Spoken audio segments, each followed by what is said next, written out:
क्योंकि वो बहुत अच्छा आदमी था।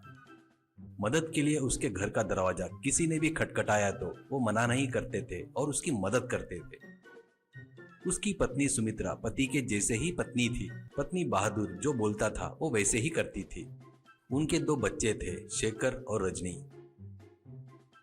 शेखर बोले तो रजनी को बहुत पसंद था, भाई को बहन बोले तो और भी ज्यादा पसंद थी।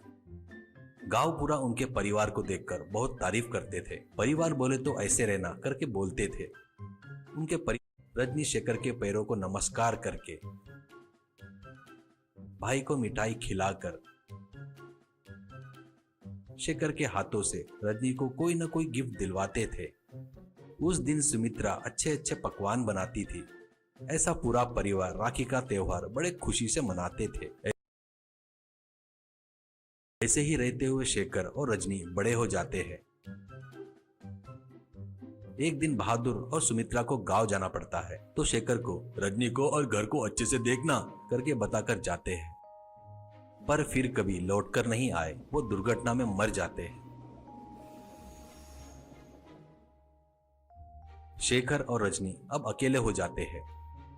पूरा गांव दुखी होता है। इतने अच्छे परिवार के साथ ऐसा हो गया क्या करके अपने विचार व्यक्त करते हैं। दिन गुजरते हैं। शेखर को कुछ करने के लिए नहीं रहने से उसके पिताजी के खेत में जाकर खेती करके बहन को पालना शुरू करता है। ऐसे दोनों दिन बिताने लगते हैं, पर रजनी अपने माँ पिताजी को भूल नहीं पा रही हूँ करके बड़े भाई के पास दुख व्यक्त करते हुए रहती है। पर शेखर बहुत मेहनत करके परिवार चला रहा था। शेखर की शादी की उम्र हो गई थी, पर उसने शादी किया तो बहन अकेली हो जाएगी करके शादी नहीं करेगा करके निश्चय करता है।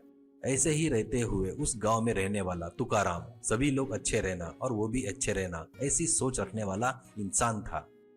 एक दिन शेखर उससे मिलता है तो तुकाराम शादी कब करेगा रे करके पूछता है। तो उसके जवाब में, नहीं तुकाराम, मैं शादी नहीं करना चाहता। मैं शादी किया तो बहन अकेली हो जाएगी, पहले ही वो छोटी बच्ची है करके कहता है। वो सुनकर तुकाराम, ए शेखर, वैसा नहीं रहे, तूने शादी किया तो तेरे को पत्नी नहीं, तेरे बहन को एक माँ मिलेगी करके बताता है। तू उसके पिताजी जैसा है ना, इसलिए मेरी बात मानकर मेरे पहचान की एक अच्छी लड़की है, बात करता हूँ, शादी कर ले करके सलाह देता है। तुकाराम की बातें उसे अच्छी लगती है और वो शादी कर लेता है।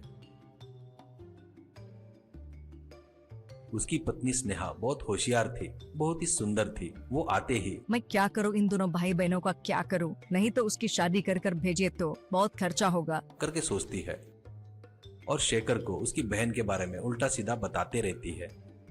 पर शेखर अपने बहन के प्रति अपने प्यार को कभी कम नहीं होने देता।